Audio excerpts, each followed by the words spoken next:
The views and opinions expressed are those of the host and guest and not necessarily those of TalkTainmentRadio.com, the management, the staff, or K&E World Network, LLC. Live call-in talk show. Dial 1-877-932-9766 and join the conversation here on TalkTainmentRadio.com.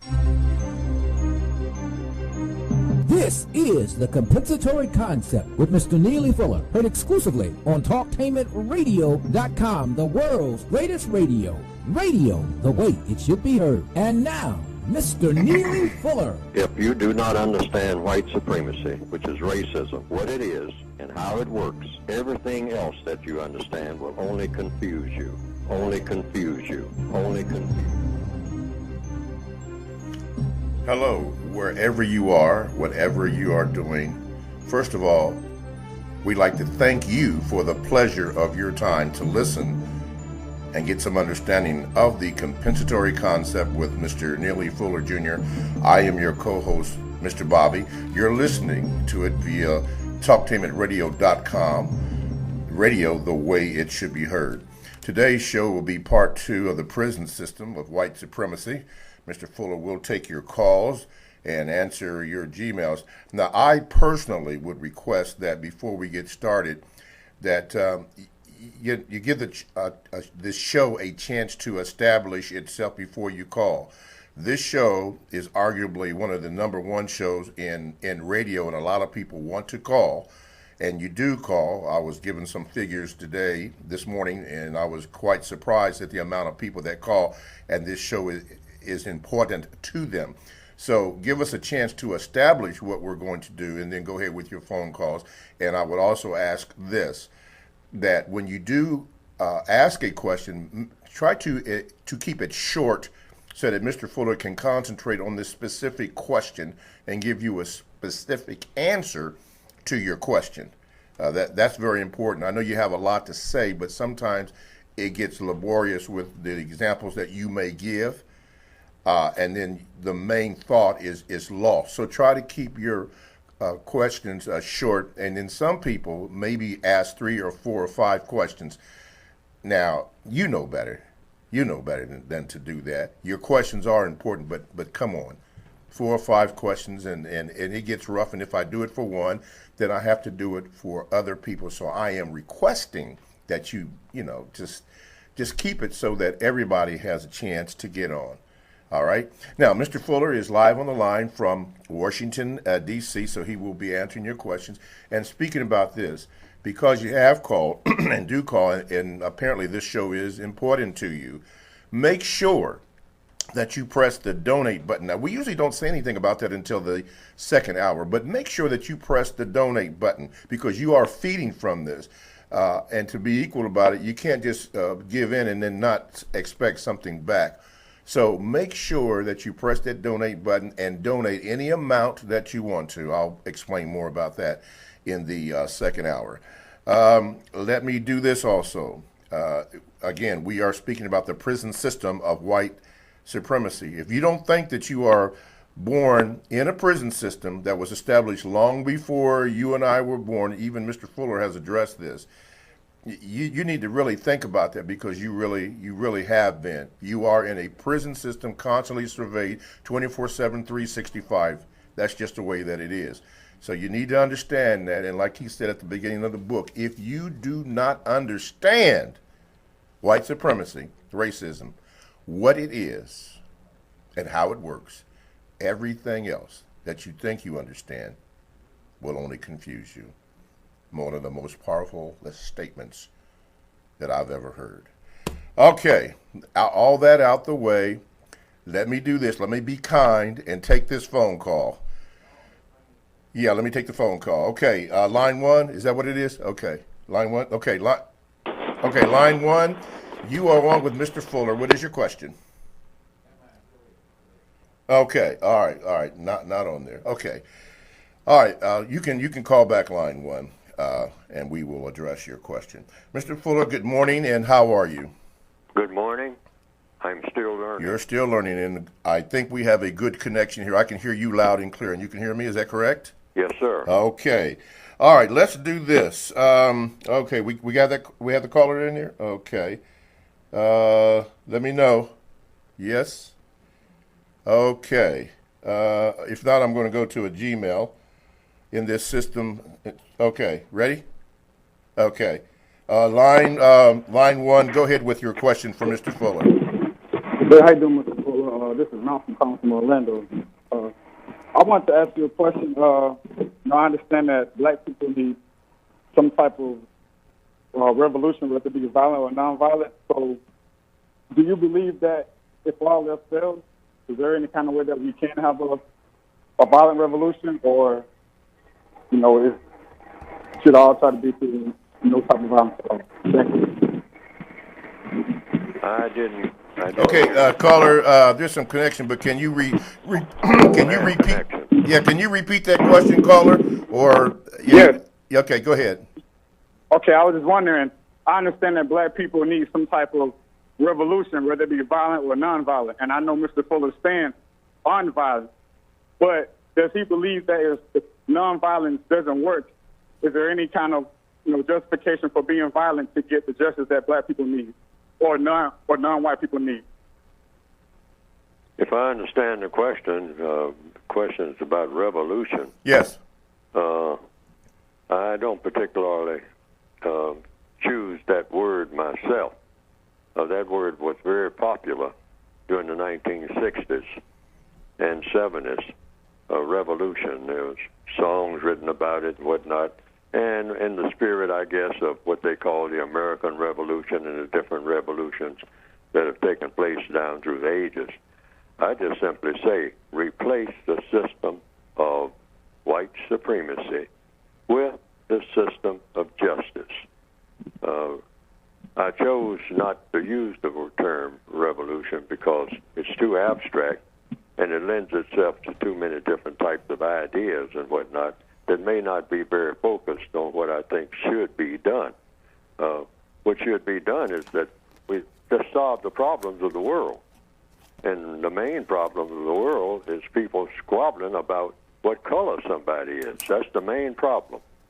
That's the conclusion I've come to. Now, I could be in error about that, but I think that in any discussion that always comes up in any area of activity, economics, education, entertainment, labor, law, politics, religion, sex, war. I mean, the first order of business is, but we got this color thing to deal with. I mean, we're having a labor dispute, and we can resolve it, but how are you going to resolve a labor dispute and you got this color thing that gets in the way? Because when you start talking about labor, you start talking about who the laborers are, what type of labor is going to be. And so if you jump from that to another area of activity, education, then you say, well, what about the school system? What is the school system teaching? And can white people and non-white people here in 2018, can they even go to the same schools? You're still squabbling about that. See, this poison comes in everywhere. So we need, before we can do anything that makes sense, you have to replace the entire system of racism. Yes. In the form of white supremacy. With one quick question, Mr. Fuller. I mean to cut you off. But I'm not advocating it, but it seems sometimes that's what worked in the past, with people kind of, uplifting themselves from some kind of oppression. Could violence be a way to replace the system of racism with justice? You mean can violence end the system of racism? Could violence be a means to replace the system of racism with the system of justice? Racism is violence. So, okay. So violence is never justified except counter-violence. All right? You have three types of violence: violence, counter-violence, and non-violence. All right? If you're going to use the word violence. Non-violence is the complete absence of violence. Nobody's being violent. All right? But that's not true in the world that we're in. We have violence. And the most vicious, the most powerful form of violence is the system of white supremacy. It's a violent system. It's based on violence, and that includes the violence of deception. It's just not physical violence. It's the other part of that is deceiving people to their detriment. That's a form of violence. Gandhi himself said, poverty is the worst form of violence. All right? When people put you in a position where you don't have anything, and you always have to be a beggar, and they try to keep you in that beggar state, that's a form of violence. That's one of the worst forms of violence and the most powerful forms of violence because it's so persistent. All over the world, people are in poverty, people of color. All right. Thank you, sir, for your call. Mr. Fuller, with your permission, may I have a comment on that? Yes, sir. Go ahead. Okay. I was going to say that I was reading and listening to a speech by Malcolm, and the speech was the battle of the bullet, and he addressed that term that just was brought up, revolution. And I think that if people would get that and listen to it, they would understand what what revolution means. The Battle of the Bullet by Malcolm X. Yeah, do that. Okay, let's do this. 1-877-932-9766 is the number that you can call to get in contact with the show. And for those that pay close attention, before I made the comment, I asked Mr. Fuller if I could make the comment. So calm down. You can also do this. You can access the show by going to the YouTube channel. You may type in the word Talktainment, hit the space bar, and type in the word radio. Scroll down to Talktainment number 2 live on YouTube, and you can watch the live broadcast of the compensatory concept. Also, hit the subscribe button, very important, and also the like button. You can do that. Also, do this. You can hear the entire program by going to facebook.com/Talktainment. That's for the entire broadcast. And do this. You can go to the Gmail 7, the numeral 7, Mr. Bobby, BOBBY, at gmail.com. And I may get to them, and I'm going to tell you right now, I am completely stacked up. So I don't know when your Gmail will be read, but if it's not too long, it will be read. Okay, going to the Gmails. This is the Gmail. Mr. Fuller, greetings to you.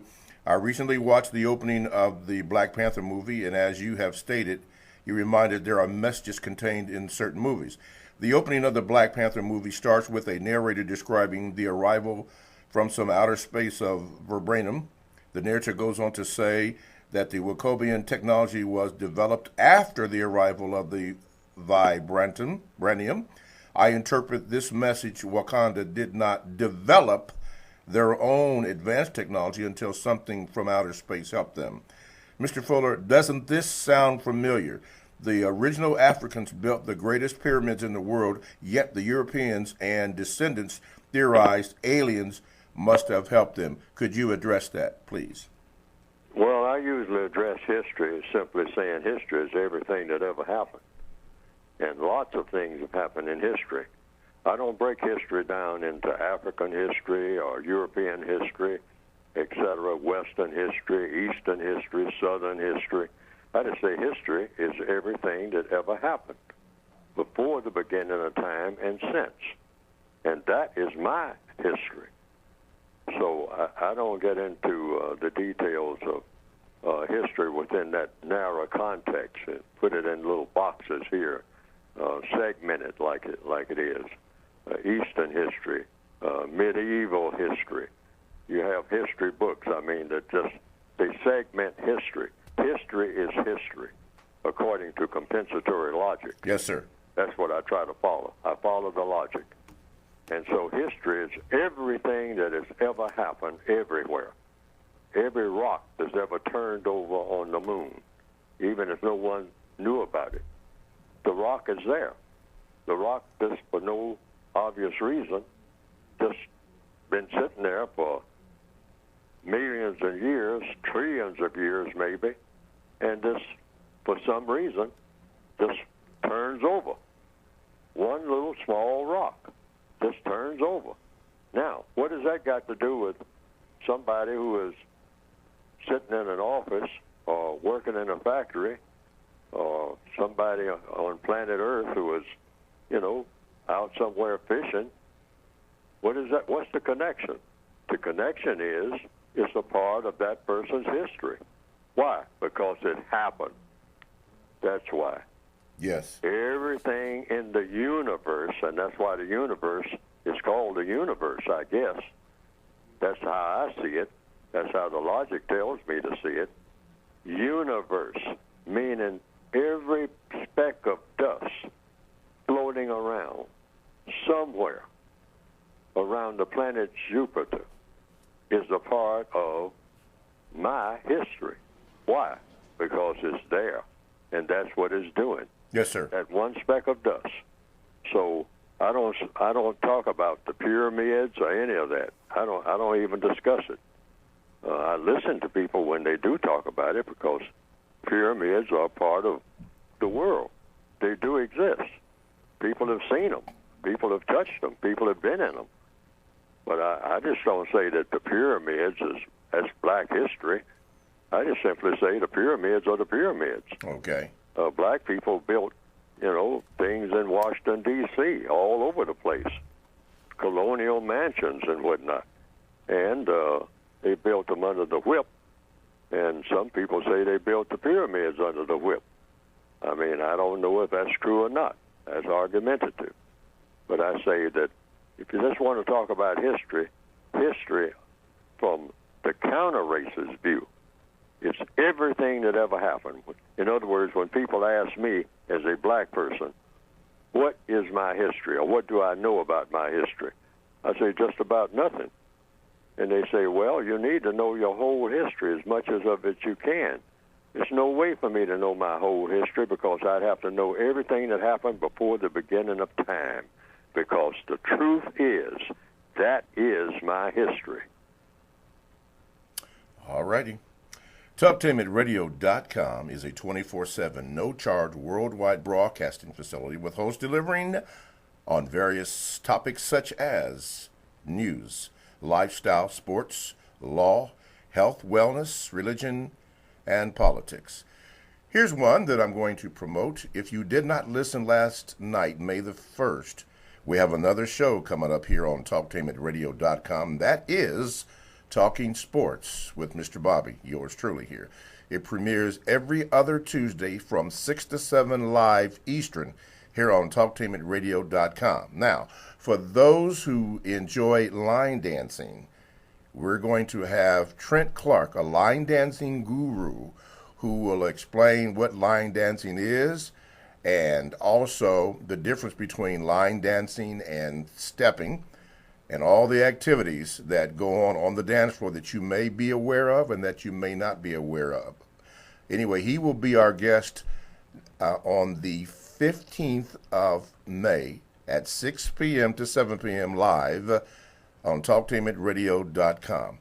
And as I was noticing, there are other shows that are potentially being developed for your listening pleasure.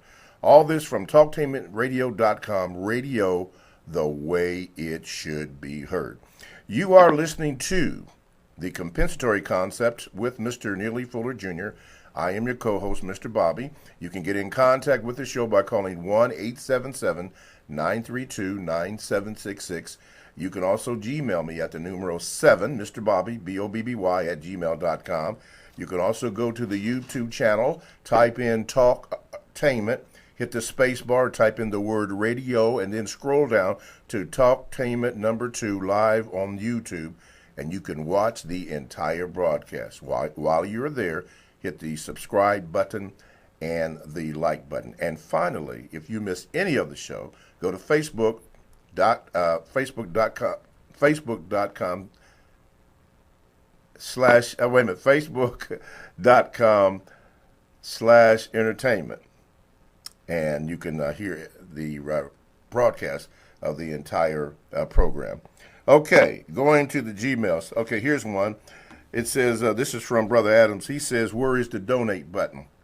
Thank you, Brother Adams. All you have to do is go to the TalkTameRadio.com homepage, And then over to the right, you'll see a sign that says Listen Live, and there's also some phone numbers there. And then the yellow donate button is right underneath it.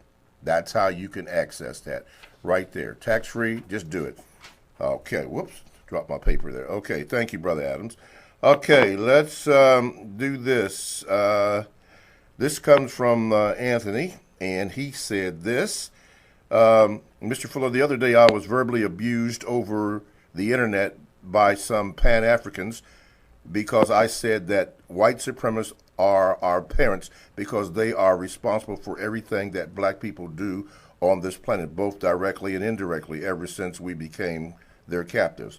Mr. Fuller, please could you explain your logic behind the concept of white supremacists being black people's parents and we being their illegitimate children? This comes from Anthony from England. Because, according to the white supremacists themselves, they took the non-white people of the planet into captivity. They brag about it. The history books that I have looked at, that most white people, many white people, and some black people, all of the history books that I've ever picked up said that black people were enslaved under a thing called white supremacy and chattel slavery. They had different titles from it, but it was based on color and non-color. White people enslaving people of color, rounding them up, chasing them down, bribing some of them to go and find others, bribing some black people to go and find other black people. I mean, giving them awards and whatnot to help them to enslave other black people. I mean, just running them down wherever they can find them. I mean, going and seeking them, crossing great oceans at great risk to themselves in that enterprise. I mean, and going through forests and asking people, going from tribe to tribe and asking people, are there any people over there on the other side of the mountain? Okay, is there any way that we can get to them? Well, we're going to pay you and round them up. And if you'll help us and whatnot, we're going to give you some trinkets and whatnot, and we'll go and we'll round them up and put them on ships, and we're going to enslave them and make them work for us. They bragged about this. I mean, starting with the little history books that I read about in 5th and 4th grade. I mean, and they were talking about me, all right, and bragging about it. They weren't trying to hide it. It's no secret. I mean, I wouldn't have known anything about it if, presumably, some white supremacists, maybe some white people who weren't white supremacists, told me about it. But mostly it sounded like they were bragging about it. Yes, I mean, these heathens, these unchristians, they had all kinds of things that we weren't and that we should have been. Savages, they always rounded them up, and we beat them with whips, and we put chains on them. And, I can show you the chains, and I can take you to the places where we landed them in different places. And that's what we did. And I don't see anything wrong with it. That was a fine thing to do. They were better off with us doing this. They weren't doing anything with themselves anyway, just running around naked and whatnot. We put some clothes on them. And then later on, we forced them to have to buy the clothes. But that was part of our package anyway. Their lives didn't mean anything and still don't. That's what white supremacy is. They are bragged about it. So it's, in answer to the question, it's no secret. It's not anything that Neely Fuller just stumbled up on and nobody else knew about it. All of the history books say this. Every history book I ever picked up. And it sounds like they were bragging. And I'm saying, so you're bragging about mistreating people? Well, we don't look at it like it's mistreatment. We look at it like we're civilizing some people that just weren't about nothing. They needed to be rounded up. And knock their heads together. Have them do something constructive. Well, I looked at that. And for a while, I looked at it, and I said, well, that is, maybe that does make sense. That's how I looked at it as a much younger person, until I started looking at Okay, so they exposed us to what in their so-called civilization? Well, I mean, they brag about killing people. And they say that that's what these savages did with their swords and whatnot, and their arrows and bows. Okay? But I said, you're doing the same thing. I mean, cowboys, rounding up and killing the Indians and whatnot, and bragging about that. The only good Indian is a dead Indian. And this is what they say is an improvement. And the logic tells me there's no improvement. You just, were doing the same thing you're accusing other people of doing, but you didn't improve anything. Well, we made everything more comfortable. Yes, made everything more comfortable for people to do more of what you're already doing, which is a whole bunch of destructive stuff. Bragging about war. All of the heroes or warriors. Julius Caesar, go back as far as what you see in the history books. Alexander the Great. Somebody who cured somebody of a disease, he's somewhere in the back pages. And who cares anyway about some lady, who did something in a laboratory, that built a better house or cured a disease or saved the birds or saved some helpless animal that was crippled. That person doesn't get honorable mention. But somebody who carries a sword on his hip, they put a monument to him right in the middle of a city, taking up all the space where you could park some cars, maybe. It'd be better off to park some cars there and take down that monument. That's an insult to what? Humanity. Humanity, yes. This is the way counter-racist codification looks at this. All righty. Okay, 1-877-932-9766. We are speaking with Mr. Fuller, and the topic today is the prison system of white supremacy. You were born into it. Mr. Fuller has mentioned that and may mention that again, how you were born into that. Don't know when it started, but this is what's going on. Okay, going to the Gmails. This comes from Brother Harper. He says this, Mr. Fuller, good morning. Can you give a personal example of, quote, administrative harassment from your own work experience? The term is listed on the top of page 147 in the revised code book. Page 147. 147. So, yeah, that's what the gentleman has mentioned here. Let me turn. Go ahead, sir, if you will. Yeah, 147. I have it here. Okay. I'm looking at it myself. Okay. Administrative harassment and intimidation? Yes. Oh, that's the one he mentioned. Yes, sir. Okay. At the top of the page here, it says, is any willful and or deliberate speech, action, or inaction, including writings, recordings, and whatnot, that directly or indirectly causes or promotes the systematic and or persistent irritation of a person by causing that person to be persecuted or made timid through great or small annoyances, threats, or demands, and or to frighten, discourage, or inhibit that person in a manner that is unjust, illegal, and or incorrect. Now, in the Northwestern Hemisphere, they have laws, you might say, or instructions about don't harass people in job situations, particularly because this is under the fourth area of activity in the textbook for victims, which is labor. And so people are harassed and intimidated. But now when they are, it comes down to what? The code for how do you respond to it. And you respond to it by really going to something that covers everything. This is one way to do it, and that's going to the economics, the first area of activity in the textbook for victims of white supremacy. And what's that thing about want? What? Wants. W-A-N-T-S. If you're on a job and you perceive someone as harassing or intimidating you, You just simply ask questions, because here's what. According to the code, all problems are solved without exception.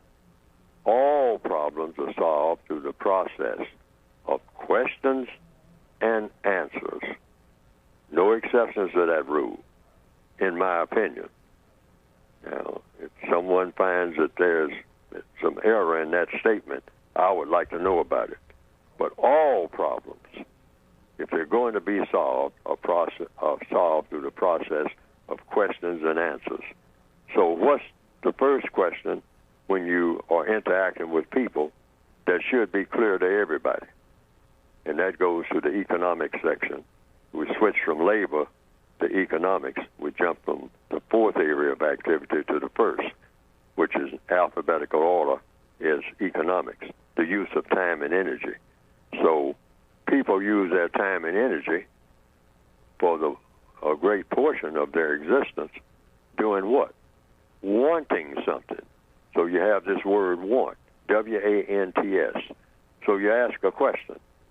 Say, back on the job now, and that person is, you perceive as harassing or attempting to harass or intimidate you or mistreat you. If we just use the word mistreatment, that will cover everything. The person is trying to mistreat you. Okay? That's what we're talking here. All right? So you ask the person a question. What is it you want me to do? Why do you want me to do it? How do you plan for me to do it? Since it's something that if the person is harassing you, it must be something that they want. And it might be something that they want you to do. So you want to get this clear. You don't accuse them of doing anything. Get away from that on any job. That's another thing. Always remember that rule, that compensatory logic law, you might say. That is, don't accuse anybody of doing anything. Ask them what they are doing, because they have a want. Everybody has wants. So if they are doing what they want to do, which is harass you, in your opinion, you don't accuse them of harassment. You just simply ask, Miss Green, or Mr. Gordon, or whatever the person's name is, what do you want me to do? Evidently, you want me to do something. So what do you want me to do? Why do you want me to do it? How do you plan for me to do it? And what do you expect the constructive result to be? Now, another element in this is people have this thing of failing to train you, and this people have told me this. I say it's the 3 T's: telling, training, testing. On a job situation, usually people tell you something, and then they come back later on and tell you again and tell you again and tell you again. That's not in conformity to the 3 T's. That's not getting anything done. Because what are the 3 T's? Telling, training, then testing. But under the system of white supremacy with a lot of black people, what they do, they'll come around on a job and tell you what to do and then walk off. No, they're also supposed to train you. Training meaning they stand there and go over and over and over again what it is. After they tell you what they want done, they just told you what they want done, but they didn't train you to do it. And that is very important. That's second T. You say, well, you didn't show me how to do it. Then you come around later on and you start, here's where the harassment comes in. All right, the intimidation, and all right, and the criticisms and whatnot. Real big on that. Okay, you didn't do what I told you to do. Well, naturally, you didn't do what you were told to do, because they just told you to do it. They walked into a room. Here's a lot of machines and whatnot, and they say, okay, start the machines and get them running, because we don't want to get behind schedule here. And then they walk down the hall. All right. But they didn't tell you anything about the details, all right, or train you Here's what it is. That's what training is, telling you the details and showing you the details, all right? So always look for that second T, because they'll come around and criticize you and evaluate you on not doing that second thing, all right? They will tell you, but they didn't train you. Training means they show you. Now, they might show the other people there, all right? But somehow, you being a person of color, they skip over showing you anything. They just tell you, get it done, and walk off. But you're new on a job. So there's some details here. Yes. They're supposed to walk you through each step of those details. Now, when you do this, all right, this is step number one, and you do this. I mean, you bring the materials over here, put it on this table, and then you take these other materials and you put them over there on table B, and then you do this, and then you do this, and then they walk you through it. You walk right behind them while they are doing it. And then they will stand there and watch you to make sure that you can do it. See, that's what training is. In the military, they have you do something over and over again. Not only do they do it themselves, they have you doing it while they watch you do it, okay? Firing that rifle, because they want you to handle that rifle in such a way that you wind up shooting them if you don't know what you're doing. Yes, sir. They can tell you to pick up the rifle. They pick up the rifle and shoot it and then walk off. Everybody who's been on a rifle range no, it's not done like that. They Okay. don't tell you to pick up the rifle and shoot it. No, they stand right there with you, day after day after day after day, until they make sure that you know what you're doing, all right? Okay. Now, every job is supposed to be that way. That's very important. Okay. Don't let them skip over that second T. Yes, sir. Telling, training, then testing. Okay. But what they do, they tell you, and then 6 months later they test you, Yes. and then they fire you because you wasn't up to par. Okay, we got to leave it there. Our on-topic subject today is part two, the system of the prison system of white supremacy. We are taking your phone calls at 1-877-932-9766. You can also hear the program live by going to, and I just dropped the paper, Facebook, or rather going to the YouTube channel and type in the word Talktainment, hit the space bar, and then type in the word radio. Scroll down to Talktainment number 2 live on the YouTube, and there you can watch, you can subscribe, and hit the like button. And if you missed anything or want to go over something, you can also go to facebook.com/Talktainment, and you can hear the podcast of the whole show. Okay, let's do this, Mr. Fuller. This is a time that we designate, very important, to speak about your book. So, take it away, Mr. Fuller, about your book. Yes, you can get the book by going to producejustice.com. That's producejustice.com. And everything that you need to know to obtain the basic textbook, which you'll see 2 volumes there. One is an extension of the first volume. There's the basic 2016 revised expanded edition of the 1984 edition. That's the basic textbook. That's the one that most people get. But I couldn't get all of the book in 1 volume, so I had to have 2 volumes. I regret having to have done that. I mean, even now, I would like to see the book in 1 volume, but the book was just too thick. So I had to put it in 2 volumes. The second volume is a compensatory counter-racist codified word guide. That's an extension of the basic book, but it's just like similar to a dictionary. It's not a dictionary.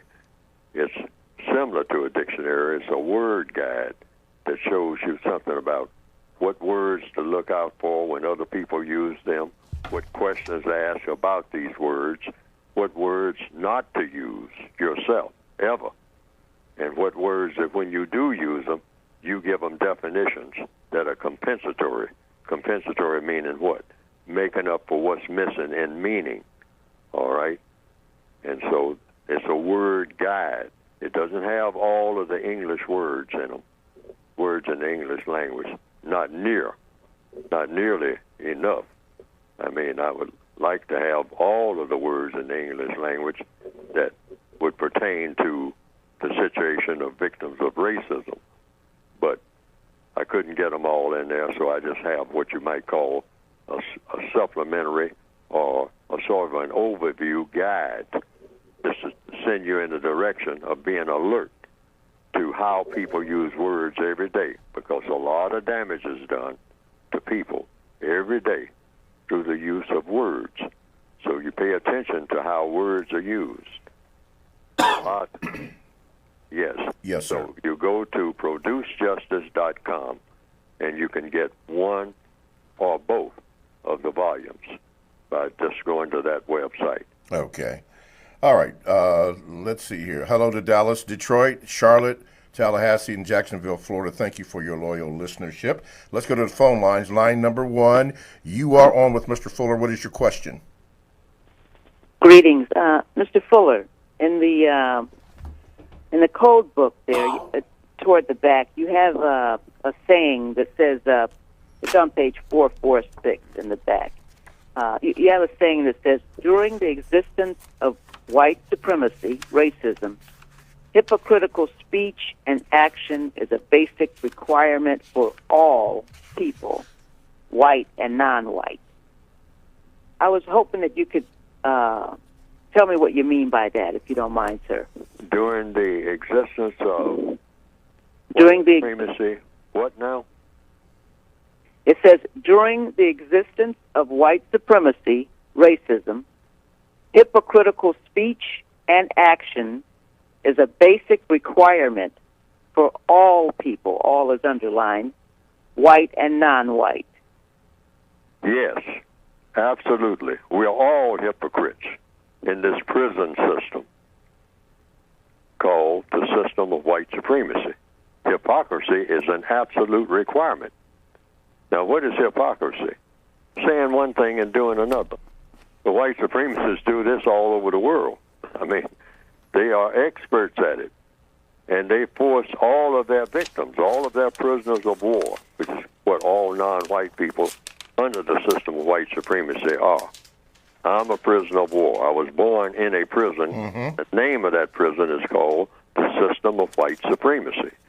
It doesn't make any difference where I am on the planet at any given moment. And I am required to be a hypocrite. I'm required to sing anthems that don't fit. I'm required to make statements that don't fit. What I mean is, by not fitting, they're not true. You know, they'll say that we have justice. You can't have justice and white supremacy on the same planet at the same time. That is absolutely impossible. You either have white supremacy or you don't. And if you have a system of white supremacy, it's impossible to have justice in a system of white supremacy on the same planet at the same time. But we will talk like we have it. We're required to talk like, oh, yes, you do this and you do that, and you got justice. No, you don't have justice until the system of white supremacy is gone. Now you have an opportunity to produce it. But since you have the system of white supremacy in place, everybody is required to be hypocritical in all 9 areas of activity. Everybody is required. Why? Because what is hypocrisy? Really, hypocrisy, according to the word guide, the compensatory word guide, is sin. Really, that is the sin. That's how it's in most religions. You might say, well, there are a number of sins.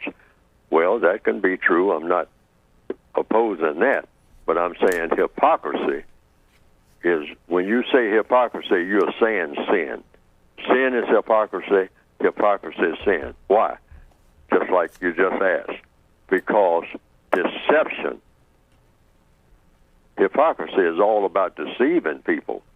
when you deceive people to their detriment, I mean, it's all downhill from then on. And the white supremacists go all over the planet, and they have gone all over the planet called Earth, and deceived all of the non-white people into thinking that something that is constructive is not constructive, and something that is constructive is something that is non-constructive is constructive. Just the opposites. And they do this in all of the areas of activity. They will tell you killing people is constructive. You're supposed to enjoy that. That's entertainment. You turn on your television at 3 o'clock in the morning. What are you going to see? Something about glorifying murder. That's hypocritical. Yet they'll say that I can't understand why people are going around killing each other. I mean, all this killing. Chicago, Illinois, South Sudan, the Congo, the Middle East, just round-the-clock killing. But when you look at television and look at even the fiction that they have, even if they're talking about going in outer space, you don't see movies made about outer space where people are building things, people are greeting each other like Mr. Rogers. It's a beautiful day in the neighborhood. No. You see spaceships with what? Fire and brimstone or whatever coming out of guns. I mean, shoot down that other spaceship in a great big explosion. And you have 10 and 12-year-olds sitting and looking at that all day. And then when they leave the television set or the theater, they go in the basement or in the other room, and they play, what? Video games. And it's all about blowing up things. And then you want to wonder why that person, 10 years later, who's 10 years old now, 10 years later, is going around shooting people and blowing up things. That is hypocritical. Okay. And right there in the 3rd and 4th grade, you're teaching people about Julius Caesar and all the rest of these gangsters. Not anybody who builds anything, people who tear up things and who brag about it. That's hypocrisy. Yes, sir. Hypocrisy. And we have all been made hypocrites. Okay. Thank you for your call, man. Really appreciate that caller. Walter Ware, Betty Smith, Noreen Parker, Mario Teran, Brian Goodspeed, Robert Slade, and Yvonne Holly. Some of our loyal listeners and contributors.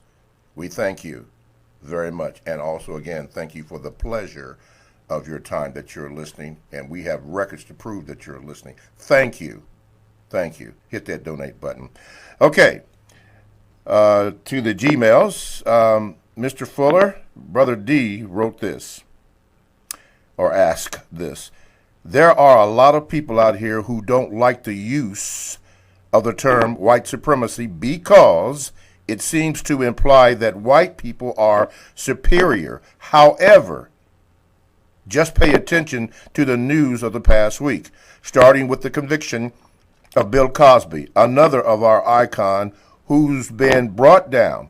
He went the way of O.J. Simpson, Michael Jackson, Whitney Houston, Prince, and others.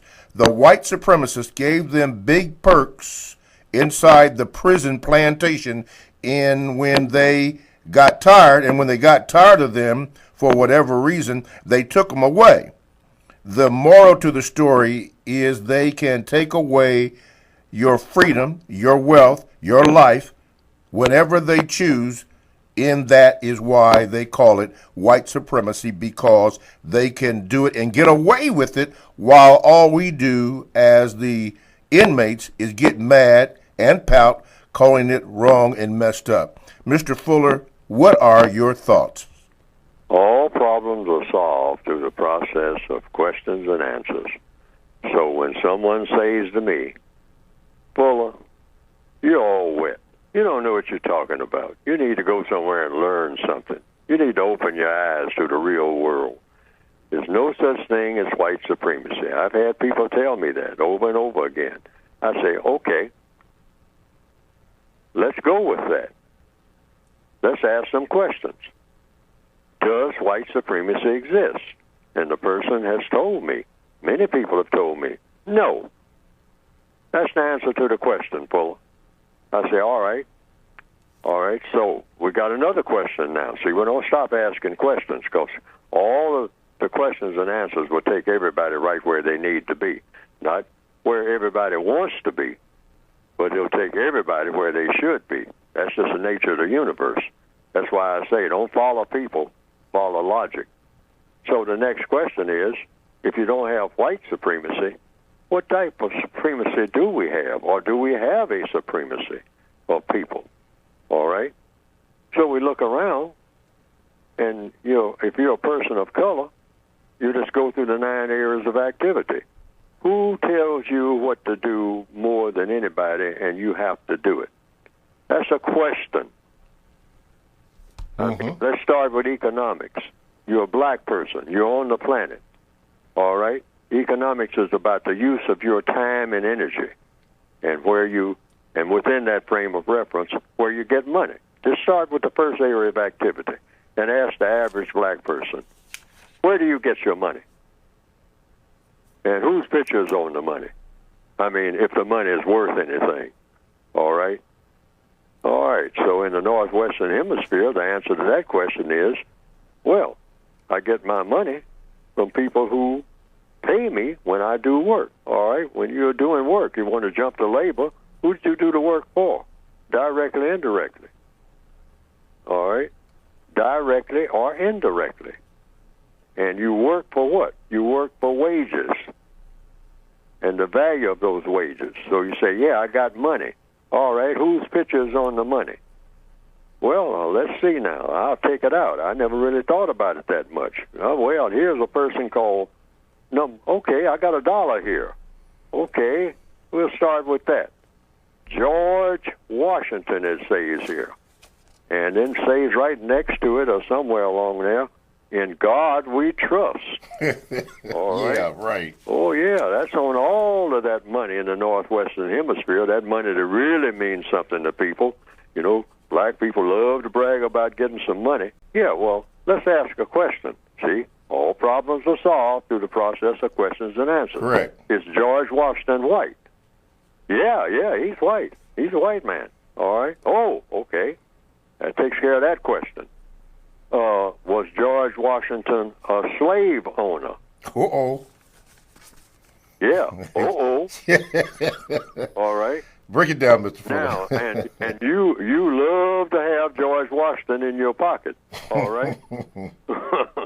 In fact, you can't go very far without George, or without Benjamin, or without Hamilton.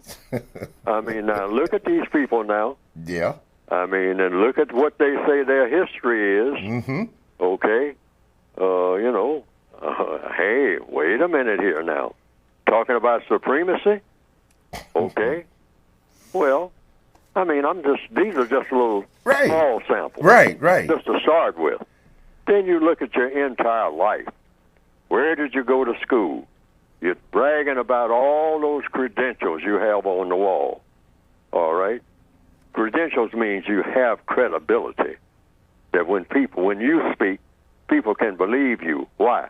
Because you got something to back you up. You say, I'm no dummy. You see these diplomas I have? You see these certificates of learning that I have? And I have a wall full of them, and I got more of them back here in the back room and whatnot. All right?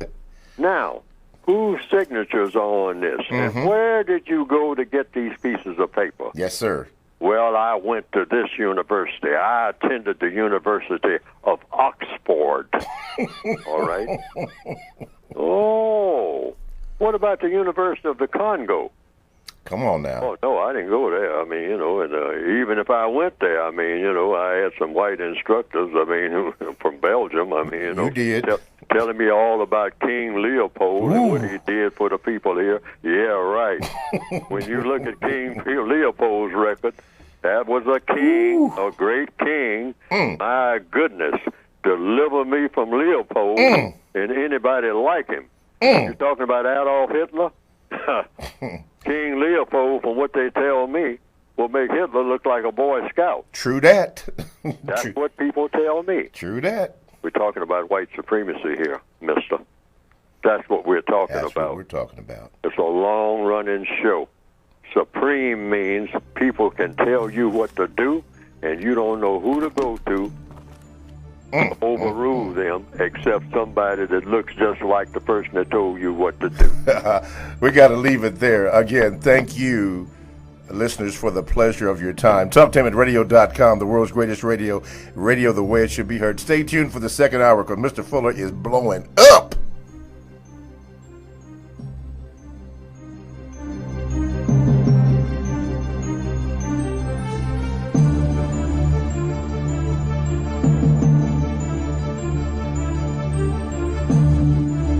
Thanks for listening to The Compensatory Concept with Mr. Neely Fuller, heard exclusively on TalkTainmentRadio.com, the world's greatest radio. The most important question in all racial matters is why.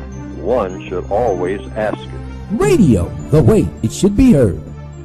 You've got the power. The world's greatest radio. TalkTainmentRadio.com. Talktainment Radio, worldwide sound. TalkTainmentRadio.com. We give you a reason to come. The world's greatest radio. We give you a reason to stay. Radio, the way it should be heard. You got the power. The views and opinions expressed are those of the host and guest and not necessarily those of TalkTainmentRadio.com, the management, the staff, or K&E World Network, LLC. Live call-in talk show. Dial 1-877-932-9766 and join the conversation here on TalkTainmentRadio.com. This is The Compensatory Concept with Mr. Neely Fuller, heard exclusively on TalkTainmentRadio.com, the world's greatest radio. Radio, the way it should be heard. And now, Mr. Neely Fuller. If you do not understand white supremacy, which is racism, what it is and how it works, everything else that you understand will only confuse you. Only confuse you. Only confuse you. Ooh-wee. Mr. Neely Fuller Jr. just blew up that first hour. If you missed any of that, you need to go back and play. I'm shaking over that because when Mr. Fuller speaks, I'm just like the listeners. I'm just like you. He just dropped some knowledge which we will address. Listen, for those of you who are new, you're listening to TalkTainmentRadio.com, the compensatory concept with Mr. Neely Fuller Jr. I am the co-host, Mr. Bobby, and this is radio the way it should be heard. Now, we had the donate page up here. Can we put that back up again for a minute, please? There are those. This is the donate hour, and for those who want to know information about how to donate to the second hour of the compensatory concept, there it is right there. For those of you who are on YouTube, very simple. All you have to do is go to the TalkTainmentRadio.com homepage. There it is to the right. You'll see Listen Live right there. Listen Live. And underneath there, there's a phone number that you call, the number we give out all the time. And then right underneath there you see it. It is a yellow donate button right there. And that's what you select. Now, I don't know what color it is on your screen, but it should be universally yellow unless there's something the matter with your screen. But that is the button that you hit, and you can donate any amount that you want to the second hour of the compensatory concept with Neely Fuller. And I point that out because some said that they can't see it. I don't know. I mean, I'm not trying to be funny, but I think Ray Charles could see that one. I mean, it's right there. It's clear. But anyway, that's where you go to donate to the second hour. Any amount that you want to donate to the second hour of the compensatory concept. And our records indicate that you are listening. Now, some of you, you don't call in and you don't have to. You do listen, but you are listening. We have records that can prove that. So, very quickly, Patrick Smith, Gene Luma, Julius Myers, Robert Wade, Alexander Brown Pitts, Carolyn Jackson, and you, Haywood, are some of the listeners loyally and reoccurring listeners. And thank you for your contribution. We want you to contribute to the second hour of the compensatory concept. Our program is a second part of the prison system of white supremacy.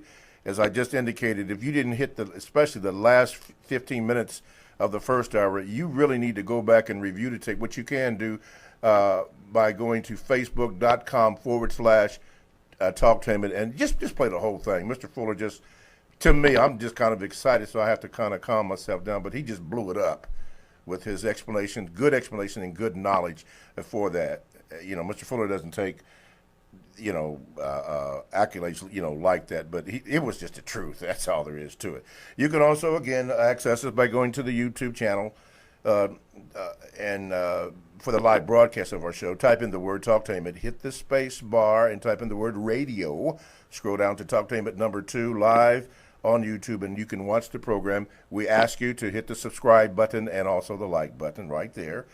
And also you can access the show by, you can Gmail me at the numeral 7, Mr. Bobby, BOBBY @gmail.com, and I will try to get to them, but I doubt if I will, but they will be read, particularly if they're not too long.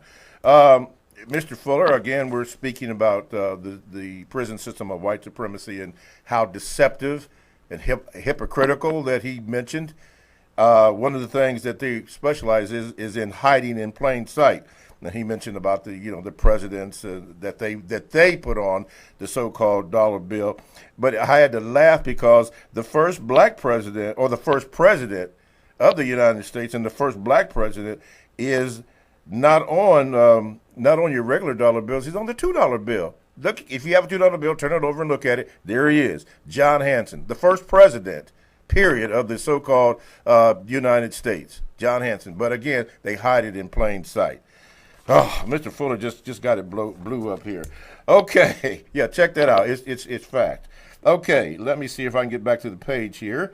Okay, for the Gmails, 1-877-932-9766. Okay, here's a Gmail, Mr. Fuller. It says, Mr. Fuller, I was curious to know who gets more money raised.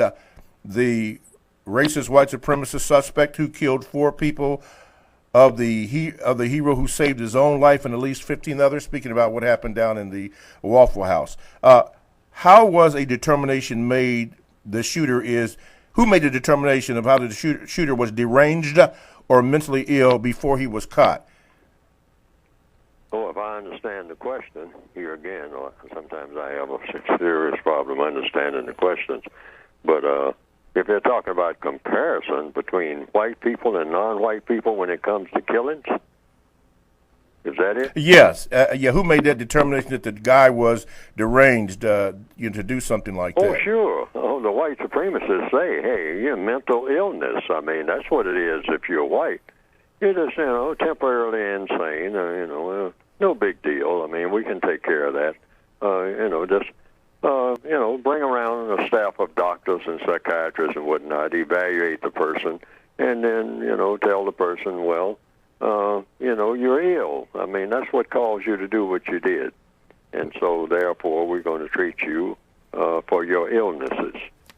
You on drugs, maybe, or not on drugs, you just went through some type of depression, and so we can treat you for that.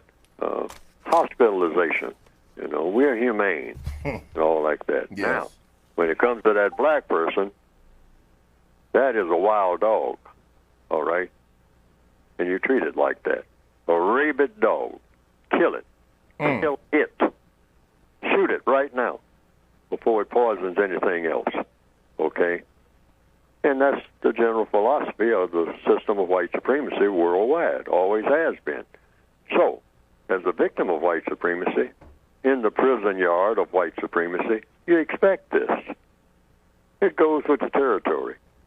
Shouldn't be amazed by this or even disturbed by it, really. Not now. It goes with the territory. You're in a prison yard.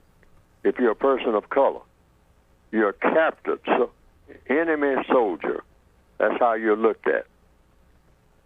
And you look at yourself that way because if you're a person of color, that's the way it is. And when you can look at yourself that way and see it, because I'm either telling the truth or I'm not. Yes, sir. Then you can get something done.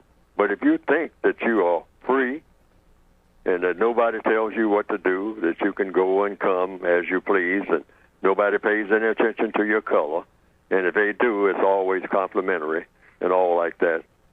You're not in that world. You're not You're in in that a world called the system of white supremacy. There's no other government or so-called government more powerful than the system of white supremacy. There's no religion nowhere on planet Earth more powerful than the religion of white supremacy. And this is practiced 24/7, 365. 24/7 in all 9 areas of All. activity. I love So it. you should expect these things to happen. See, disappointment comes from expectation. Yes, sir. And black people walk around disappointed all the time. Well, we didn't. That verdict that they handed down. I mean, What did you expect? That wasn't right.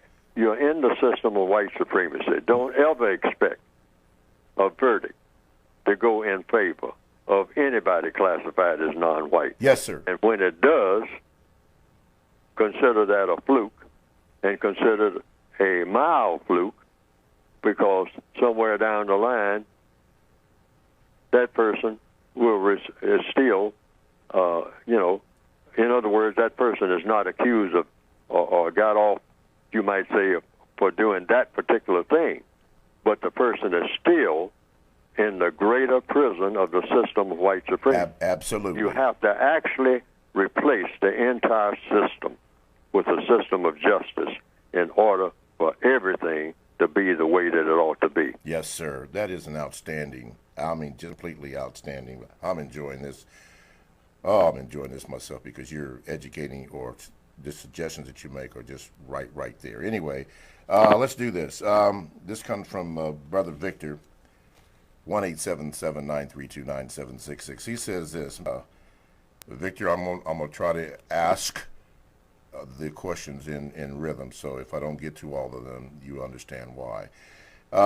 He says, Mr. Fuller, how do black males learn how to be fathers themselves if black males are prevented from being men? Most black males don't honestly know how to behave like men. So how do we behave like men in the prison system of racism, which is white supremacy?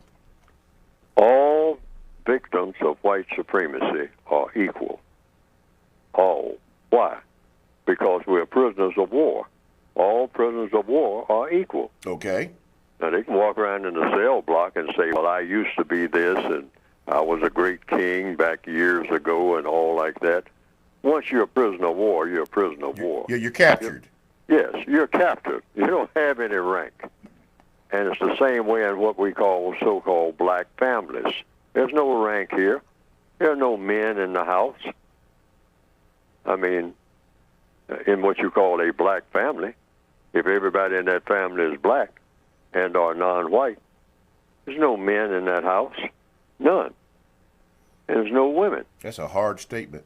Yes, they are prisoners of war, and their offspring, their children, are prisoners of war. They're born into it. They're all equal. Yes. Because they're all what?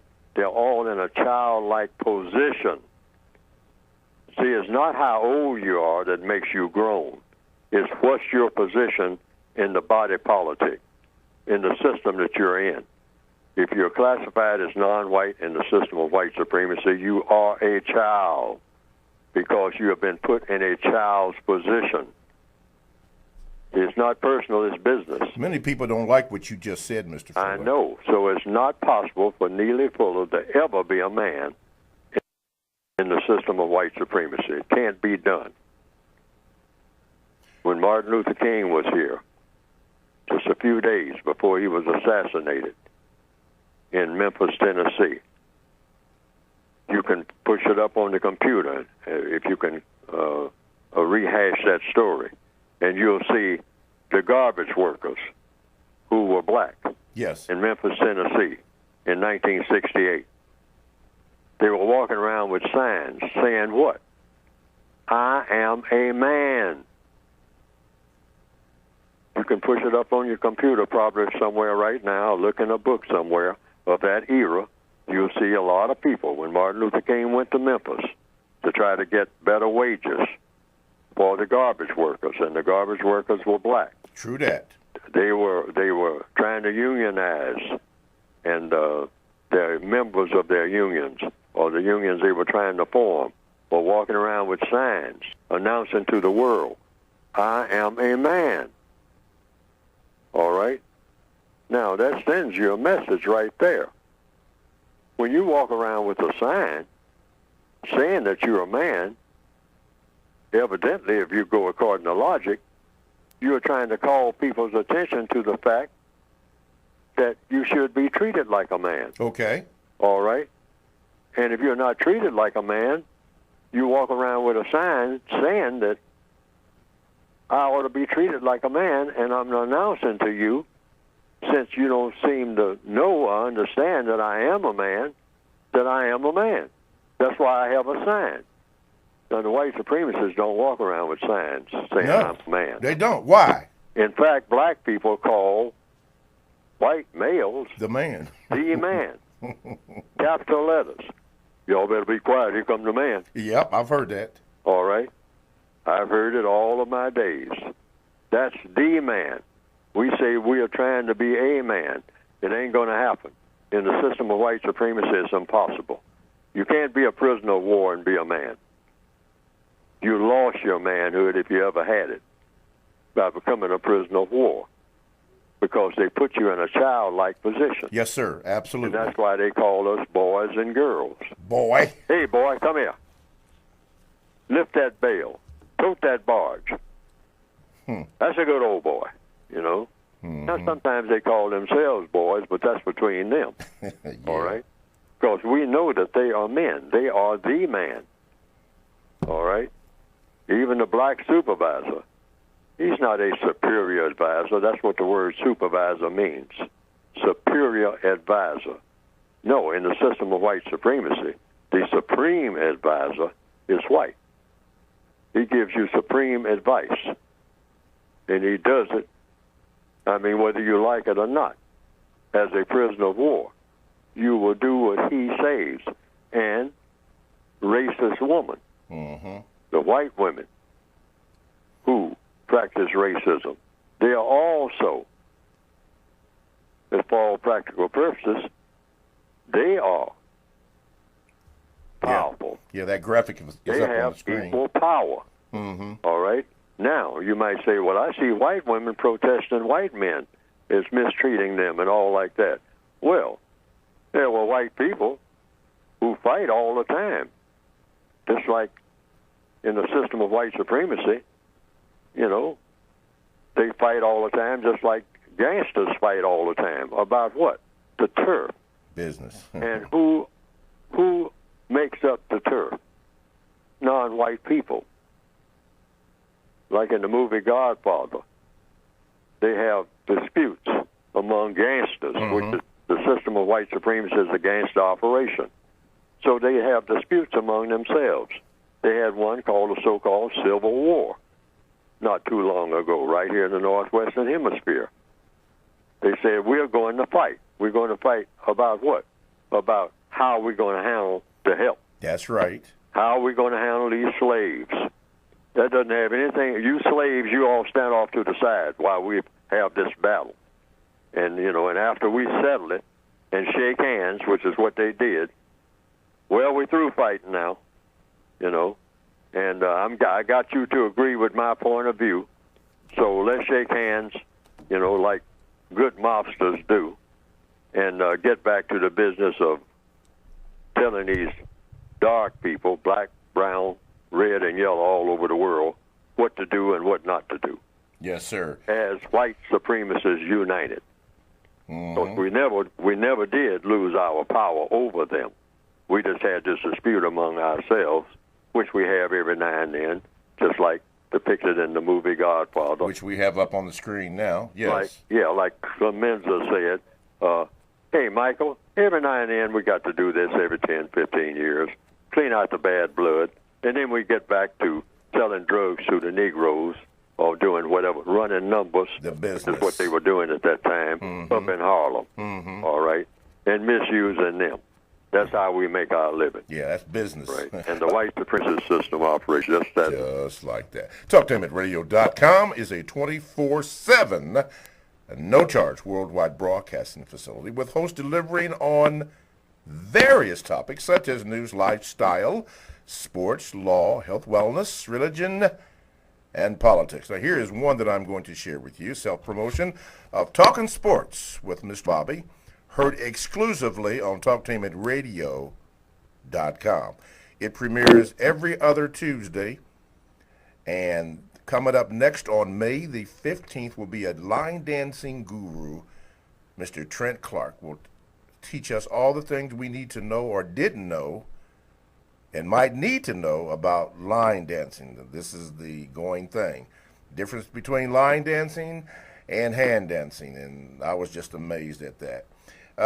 So he's going to be on there. And by the way, I wanted to say that if Pam Greer, Felicia Rashad, who we had on the program, her sister, on the program as far as the screen is concerned, Debbie Allen and Angela Bassett call, well, on that program, they have a standing offer to call in.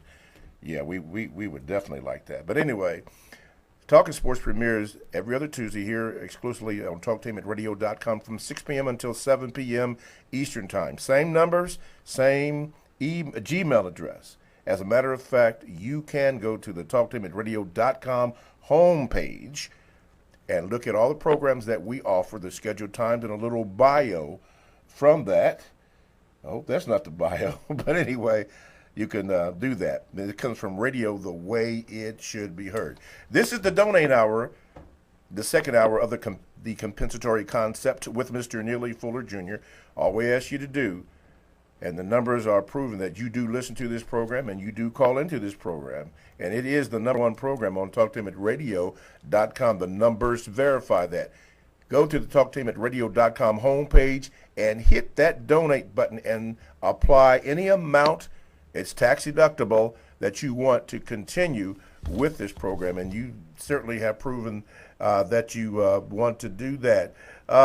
Anita Taylor, Dominic Mejor, EA2 Consultants, Lauren Goodo, pronounced Goodo, Lamar and May Brown, Christopher Miller, Miller Time, Shantae Brown, and the brother down in Houston, BW Gifts, Brother Bartholomew, Jane Lance. Thank you for your contributions. 1-877-932-9766 is the number to get in, call to get on line with Mr. Fuller, and I'm looking, and they are open, so you may call that. Continuing with the Gmails, Mr. Fuller, here's a question coming from Brother Palmer. He says this: why is understanding respect so difficult for non-white people, in particular black males?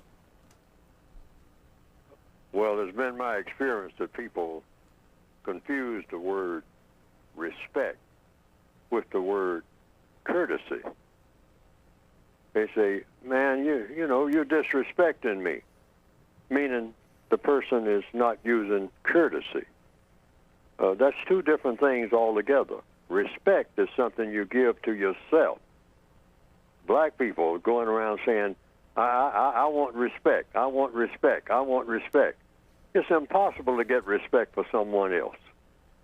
Respect, according to counter-racist logic, is something you give yourself. So let's define what it is so we'll know what we're talking about. What is respect? It's refusing to lie to yourself.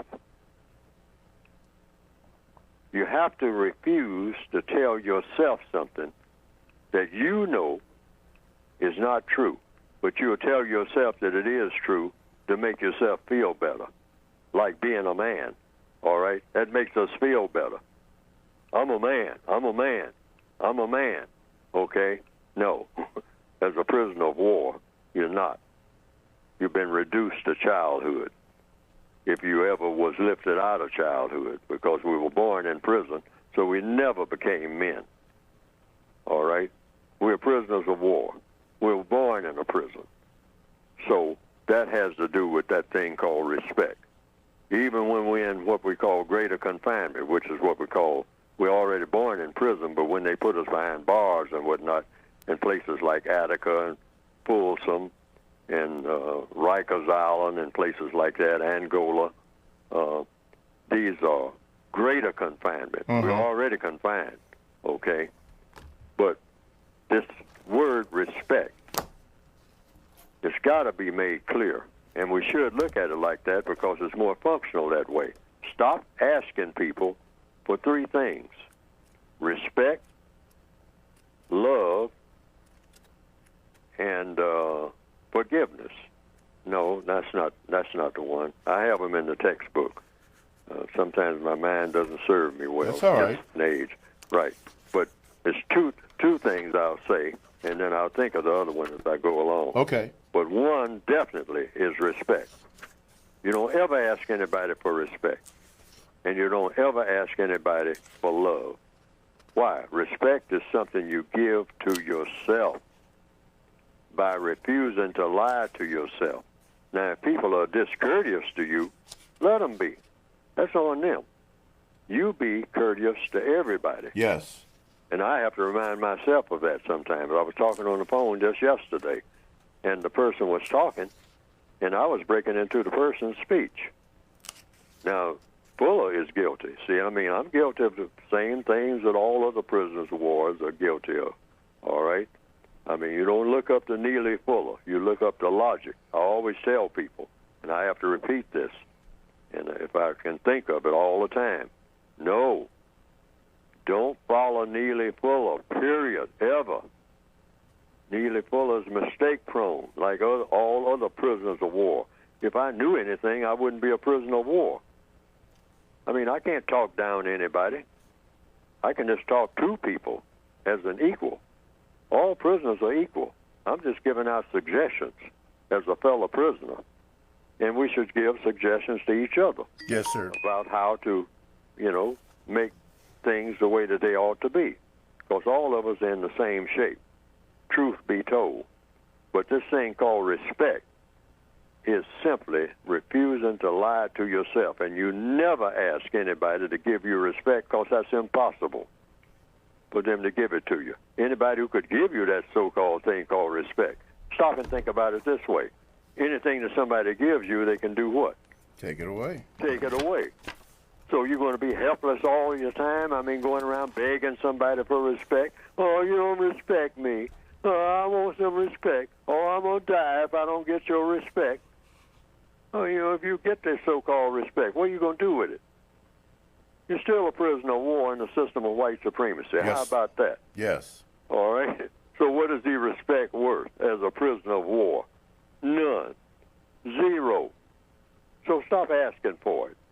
Yes. I mean, we got to grow up at some period and get out of that. Just forget about that word respect. Mm-hmm. Don't ever ask anybody to respect you. I don't care if they curse you out all like that. Just listen to them. I do. They can use a foam at the mouth, fall down in the floor and kick, curse, say MF this, and, you black so-and-so, even if it's a white person using the N-word. I don't run down the hall screaming and crying. I sit right there. Okay, continue. Tell me how you think. Yes. I want to know this. I'm getting educated. Yes. You're not disrespecting me. You're informing me.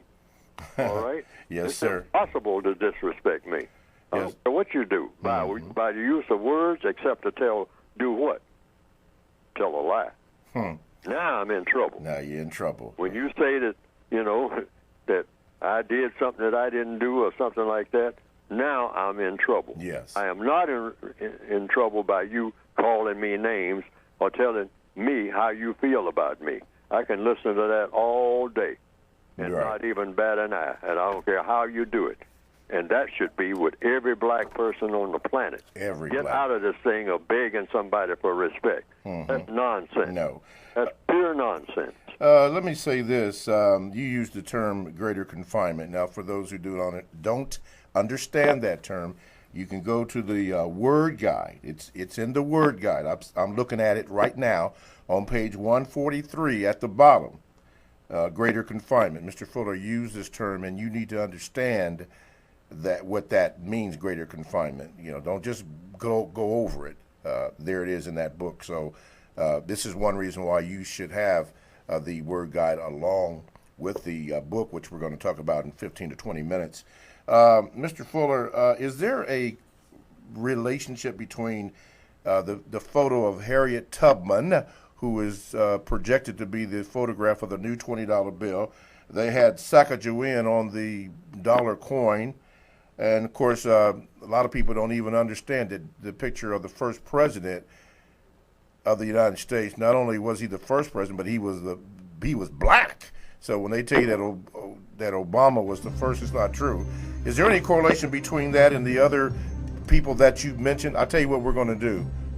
We're going to have that answered at the end of the break. TalkTimeAtRadio.com. We go where you go to the second hour, in particular, of the compensatory concept with Mr. Fuller. Going into break, we're asking this question. Mr. Fuller, is there a correlation of how black people are portrayed in the system of racism, white supremacy, as opposed to how they want to portray their white people? It seems that black people seem to be portrayed in a negative light, while white people seem to be portrayed in a positive light. And one of the examples is Harriet Tubman on the $20 bill, Sacagawea on that dollar, and John Hanson on the back of the $2 bill. Is there a correlation in that, or it's just nothing at all?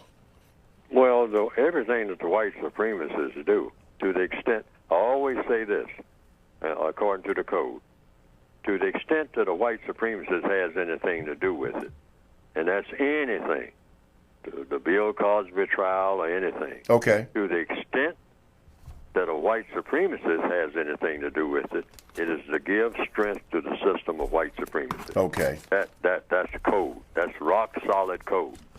I mean, you say that about a number of things, hundreds of things, because we're in the system of white supremacy.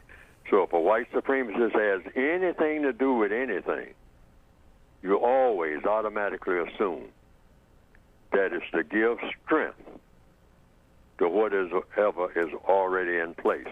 And whatever is already in place is the system of white supremacy. Okay. As the strongest and most powerful political and religious entity among the people of the planet. All right. So you always assume that. Now, if I was going to make a suggestion, because the code is all about making suggestions. Yes, sir. If we're going to remodel anything, as far as money is concerned, worldwide, and particularly what we call United States money, Northwestern Hemisphere money, and maybe in the Southern Hemisphere, if you talk about Brazil and whatnot, and all of those places and whatnot. If you have any money with people's pictures on them at all, which I say money shouldn't have people's pictures on it, should be neutral. You shouldn't glorify anybody on money. Money is supposed to be available to everybody, okay? So you don't put pictures of people on money. That's just my suggestion. Okay. But if you're going to have it, then you put, in the Northwestern Hemisphere, if you're going to have, say, for example, George Washington, you will have right next to George Washington, just have two pictures right there on the front, because there's no pictures of the president on the back. President George Washington. Or Jackson. I mean, there's no picture on the back of that money, of Jackson's picture, okay? So you put two pictures side by side, and you put them in order to remind people of the backbone of this so-called money, and that's a slave. Pick out any slave. Slaves that are unknown. Bring up some of the names of slaves who are never mentioned. Doesn't have to be Harriet Tubman or someone like Phyllis Wheatley or some of the prominent people, Booker T. Washington. Not necessarily. Just some anonymous slave. I mean, they found this picture somewhere, but the person is a slave. Just put that picture right there next to Jackson, all right, on that bill, right next to it. That is to, within a historical context, let everybody know, hey, the real value of this money comes from the likes of the two people that you see here, all right, the white person combined with the black person. Yes, sir. That's where the value of this money came from. All right? Mm-hmm. Okay. The white person was able to do what he, in case it's a male on it, a white male, they're able to do what he did along with the labor, the degradation, the mistreatment of this person whose picture is right next to this person who inflicted this upon this other person in order to give this money value that you're carrying around. Got it. Now, everybody will get that. I mean, every school person, every person in a bank and whatnot will be looking at that all day. I worked at the Bureau of Engraving and Printing, so I know a little bit about yes, sir. Looking at these pictures going off the press all day long, stacks of it. Old Jackson. Yeah. Right? Okay. I mean, this man named Jackson, all right, a very prominent name in slave owning and people who were interested in keeping slavery going.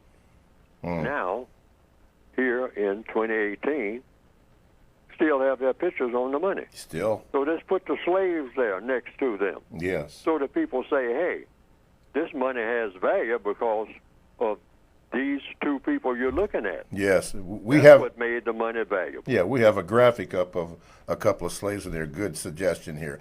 Let's go to the phone lines. Line number, one? Okay, line number 1, you're on with Mr. Fuller. Go ahead, please. Oh, yes, sir. Yeah, Mr. Fuller, I hear, a lot of my coworkers, they're always bragging to me about how they're married, and these are black men with wedding bands on their fingers, and I'm thinking about what you said the last couple of years. You said there's no such thing as a black family or a black marriage. How can you be married when you're in prison? And the bottom line is that the white supremacists, they control that whole thing called marriage in America. They run it. Well, yes, it's not just America. When you say, that's another thing. It's not, when you say white supremacy, never add the word America. White supremacy is a world system. We have to keep that fixed in our minds 24/7 everywhere. It's an entire world system. So-called continent of Africa is all under the system of white supremacy. Yes. Everybody in it who is of color, all right? There's no place that the white supremacists don't dominate if the people are of color. The world government? People of color. It's a world government, all right? See, so it's nobody who is really married if they have color in their skin to anybody. You can't be married and be subject to a system that doesn't support your marriage as an equal, all right? No, we're subject to people who are married to each other, all right, if they're white. Even if it's a white person so-called married to a non-white person, the non-white person is a prisoner of war. The white person is not. So that's an unequal thing there. Yes. Doesn't have anything to do with how they feel about each other. Feelings are one thing. That doesn't make a marriage. A marriage has to have a support system. A marriage has to have a structure. It's like, what's that saying, that cliche saying, it takes a village? Yes, sir. To raise a child? You have to raise a child. Yes. It takes a whole system to support a marriage. Otherwise, it's not a marriage. It's not just between the two people. If it was only two people on earth like Adam and Eve, then you could say that. But if you come under any kind of government, whatever that government is, runs your marriage. So if that government is hostile to you, and if you're a person of color, and you're under the government of the system of white supremacy, that's a hostile government that has made you prisoner. So therefore, your so-called, what the code calls, care mate, that's what we call it. You're not really a marriage. You're not husband and wife. We are the illegitimate children. We've been made to children. We've been reduced to a childlike state, or we are born in a childlike state that we never got out of by being born in the prison system called the system of white supremacy. And our illegitimate parents are the white supremacists, racist man and racist woman. That's so true. Therefore, we are their children, and any offspring that we have are their children. Okay? Why? Because they feed us, clothe us, tell us where to go, tell us what we better do and better not do, shoot us down on the highway. I mean, you know, and only answer to each other when they do something. I mean, you know, that that's white supremacy. Okay. So you can't be married and be in a system of white supremacy. It Right. just ain't going to work. Okay. TalkTimeRadio.com. We go where you go. Download. Do people still do that? Download? Anyway, download the TalkTimeRadio.com app to your cell or to your tablet. That's radio the way it should be heard. I am Mr. Bobby, the co-host of the Compensatory Concept with Mr. Neely Fuller Jr. Our topic today is part 2 of the prison system of white supremacy. You can call in, which one just did. We will get to in just a moment. 1-877-932-9766 is the number that you call in. This is the point with Mr. Fuller that we ask you to speak about your book very briefly so we can get these calls in. Go ahead, sir. You can get the book, either the basic book or the word guide or both, by going to producejustice.com. Producejustice.com. And what will come up on the screen is a brief description of both of the volumes. And so you can tell the difference between one and the other. One is called, I call it, it's not on the cover as such, it's called the Revised Expanded Edition. That's how it's listed on the cover. But I call it the basic book because that's the basic material. The other book, the Word Guide, is an extension of the basic book. Okay. I would have liked to have gotten it into one volume, but I couldn't. It would have been too thick for a person to carry around. But most people get the basic expanded revised edition. That's called a compensatory counter-racist code. And then some people want the whole set.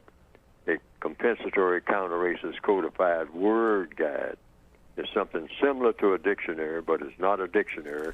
It's a counter-racist word guide showing you how to use words, how not to use words, and most of all, questions to ask when other people use certain words, because words are very important in communicating and in getting things done, all right, all over the world. Yes, the way sir. people use words. Mhm. But go to producejustice.com, and it'll give you the method for instructions for ordering. Okay.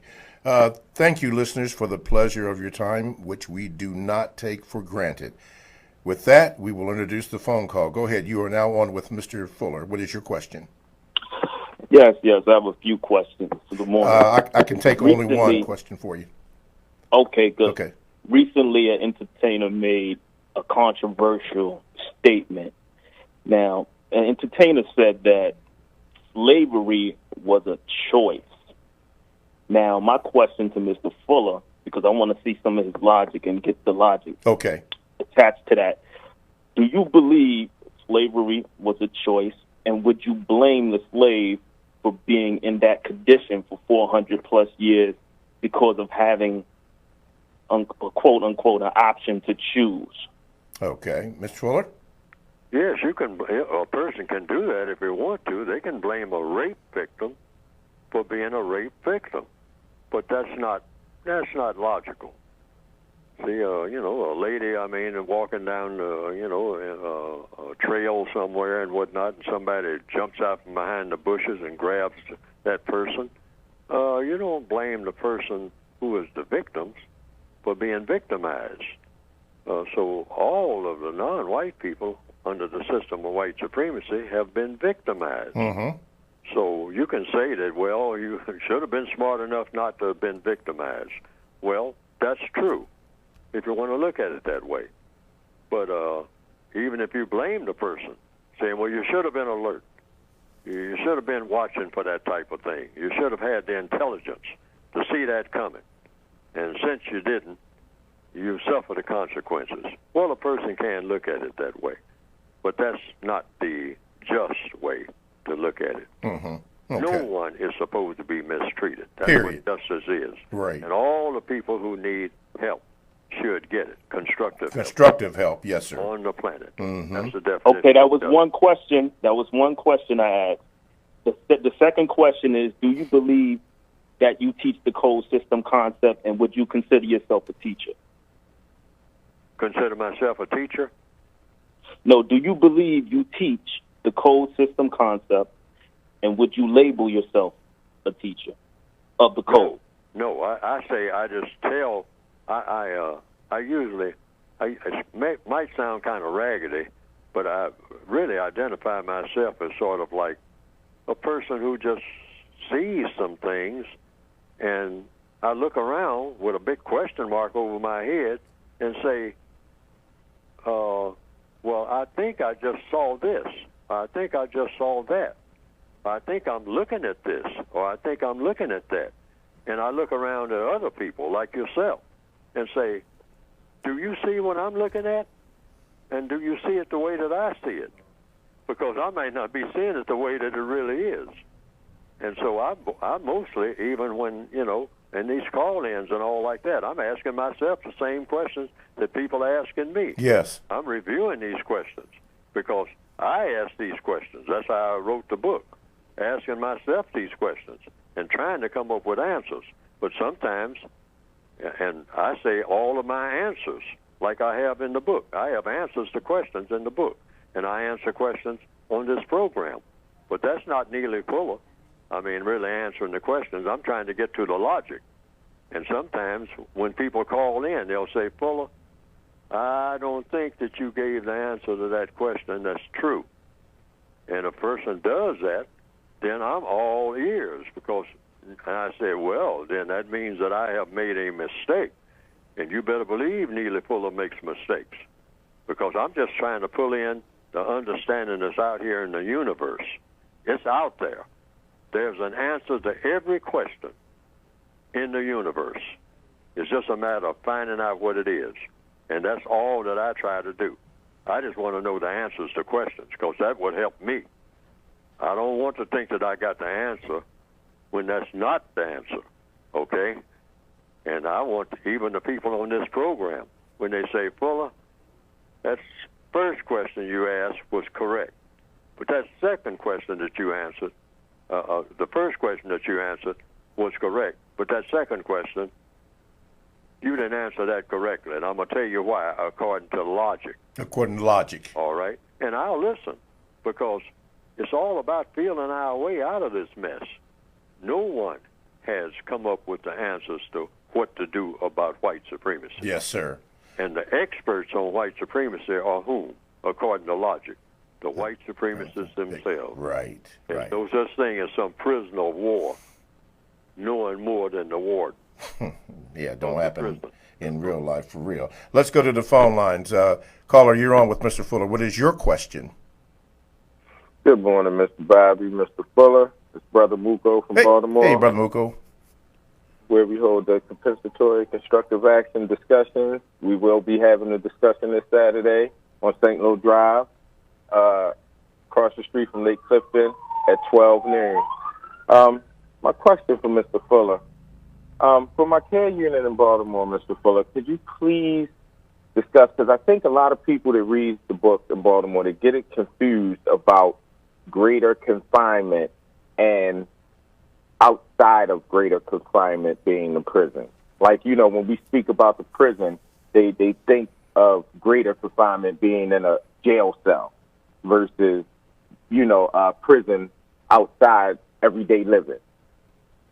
Well, I'm looking at the end. Everything about codification is about taking in consideration the entire universe, and particularly the part of the universe that we call planet Earth.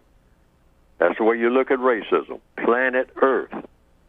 You forget about all those lines saying, South America, North America, Europe, the Middle East.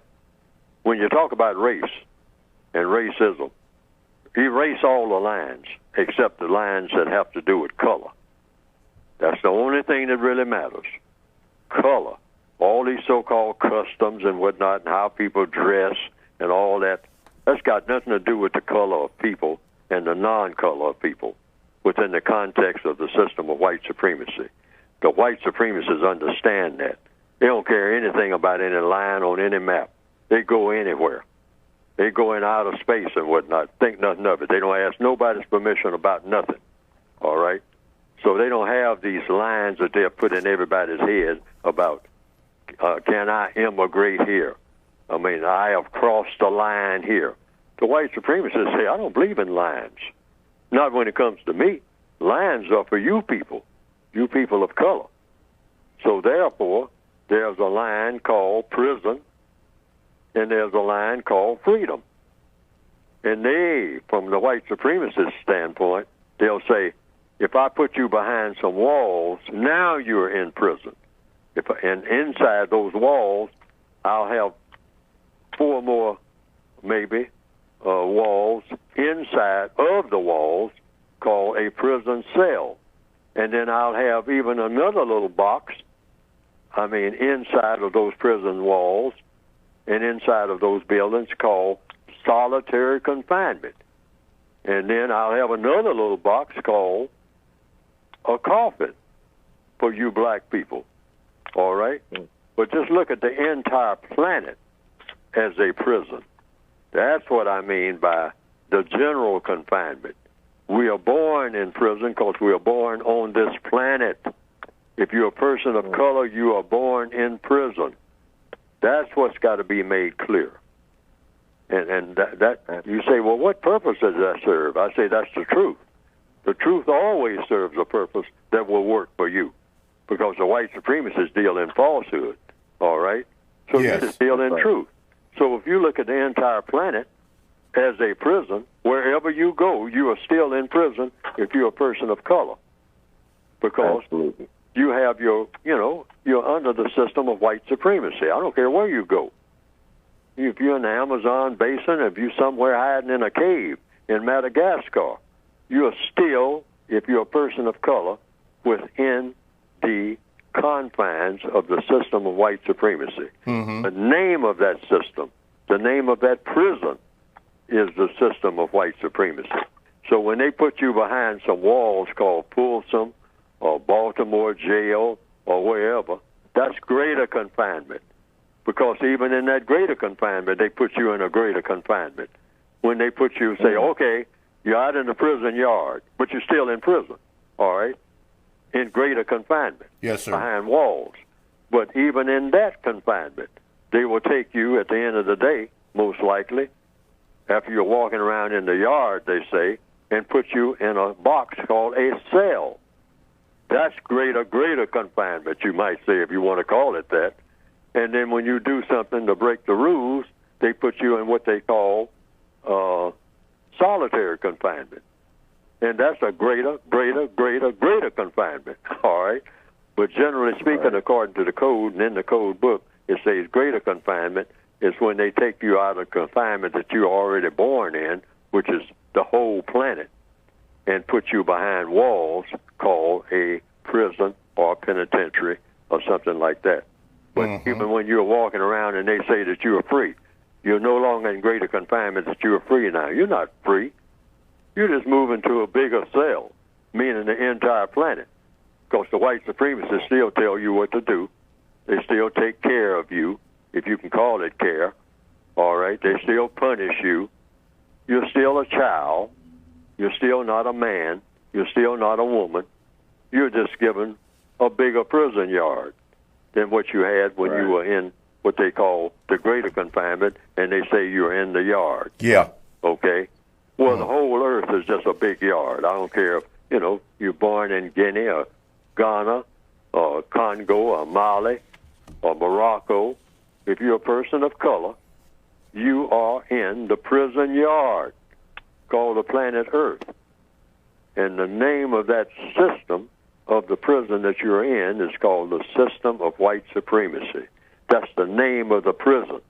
The whole earth is the system of white supremacy, if you're a person of color. I hope I've made that point. Yeah, I think once you get that, absolutely, that will empower you. Absolutely. Because you'll always know where you are and where you stand. Right. Okay. And stop walking around thinking that you are free, because that's the worst thing you can do, is to think something that's not so. Right. Thank you, Brother Muko, for calling in. We appreciate that.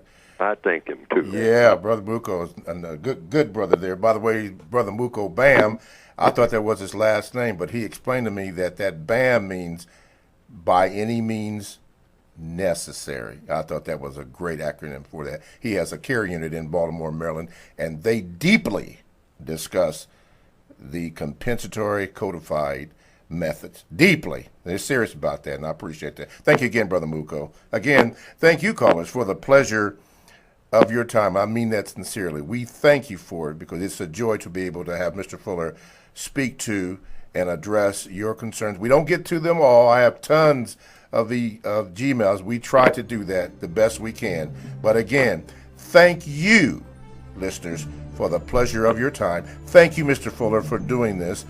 And guess what? Next week, Lord willing, and I hope he is, we'll do this again. Talk to him at radio.com, the world's greatest radio.